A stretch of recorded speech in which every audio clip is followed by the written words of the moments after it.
let's go shopping! Wow! Medyo may kinakabahan po ngayon sa aming paglabas. Ba't ka kinakabahan? Ha? Hindi naman ako informed. Hindi pala informed na magsha-shopping. Akala gagala lang kami. Guys, hindi naman po ako mahilig mag-shopping. Masyal lang kami ng mga bata sa mall. Tapos, spend din namin yung Starbucks. May pinadala sa amin na $20. Pwede namin gamitin sa Starbucks. Yan, na-receive lang namin to for free dahil may nirefer kami sa dentist. Hindi ko alam na magkakaroon kami ng ganon. Nirefer lang talaga namin pero nagpadala ng thank you gift card sa amin. So, yun yung gagastusin namin ngayon. Yay! Yay! Makakapag-Starbucks na! Then, makakapag-shopping na rin kami. Kasi, card naman yung gagamitin niya. You what? And then, hi guys! Hi guys sa mga guys. Hello! And yan. Busy silang kumain ng cookie para hindi kung ano-ano yung pinapabili sa pagdating sa mall. Para busog na sila pagdating sa mall.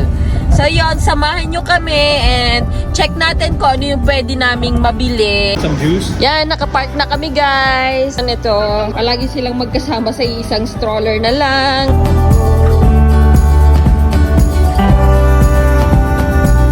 We're here na guys. Bibili kami ng t-shirt mag-asawa dahil nauubos na yung t-shirt namin. Gusto lang namin yung t-shirt lang talaga. Kaya yun yung hinahanap. Since magwi-winter na, baka yun na yung nakasale. So yun, nag-iikot-ikot kami ngayon dito sa mall. Ang suplado niya, hindi siya nagsasalita. Patawa-tawa lang siya pero kinakabahan na. Kinakabahan na sa babayaran niya. Who will press the elevator? Okay, go! Sinong nakaka-relate na kailangan silang pipindot sa elevator? So yun, pag hindi nila yan na-press, sila pa ang magliligalig. So dagdag intindihin mo pa, kaya hayaan mo na lang na sila na ang magpindot. Ayan na, bibili daw siya ng pang basketball na shoes or t-shirt. Oh, ayan na guys, oh, mapapasana all na lang. Nagtitingin ng t-shirt dito pa sa Jordan. Alam niyo ba guys, simula nung dumating kami dito sa Canada, hindi pa yata siya nakakabili ng t-shirt. Kaya deserve naman niya yan. Siya yung aming great provider. Kaya hinayaan ko na lang talaga siya na bumili ng gusto niya. Samantalang ang aming baby ay eto. He really loves ball. Dito lagi siya pumupunta sa mga bola na yan. Basta pumupunta kami dito. Ayos ba? At ito na nga si Batang Pinoy, hindi rin pumayag na hindi siya magsukat. Guys, nakapili na siya. Ang gusto pa, dalawa ang bibilhin. Ano kaya yung gusto niya? Black and white daw. Pinapapili ako. So ano? Bagay ba? Ano bang gusto mo? Yes! Sige lang, kumuha ka lang. Mamaya na yung turn ko.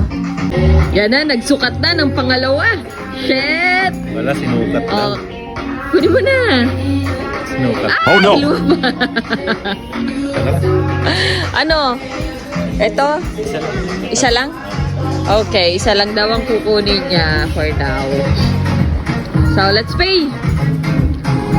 Isa lang daw kukunin pero hindi niya binibitawan yung isa. Guys, sabi niya, isa lang yung bibilhin niya pero nung iniabot sa akin para bayaran ko, aba ay dalawa. Yeah, dalawa yata yung bibilhin niya guys. Oh, at yan ang mga bata ay gusto naman ay Jordan shoes. Guys, ako pinagbayad niya. Regalo ko daw sa kanya, wala namang okasyon. Pero ang totoo, ako naman talaga ang nagsabi sa kanya na bumili siya ng t-shirt para sa sarili niya. Are you happy? Shit, lumalakad siya ng masaya. Hi guys, ito na naman yung bad trip. Oh. Hindi ko alam bakit bigla na namang na bad trip. Tingnan mo nga, bakit ka na naman bad trip? Sa hindi malaman ng dahilan. Mas mahirap ka pa sa mga exam, sa engineering exam. Oh, ba't bigla ka naging bad trip?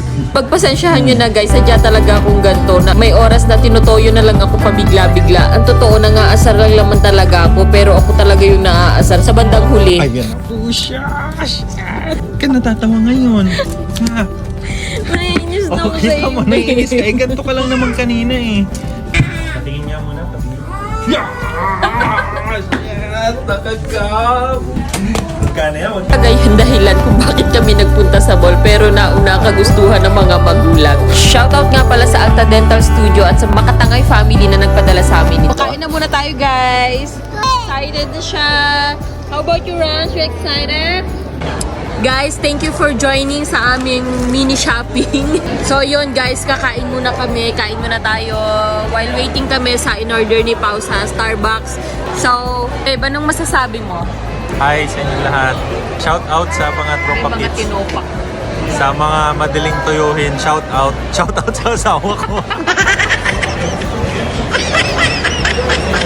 So guys, bye-bye.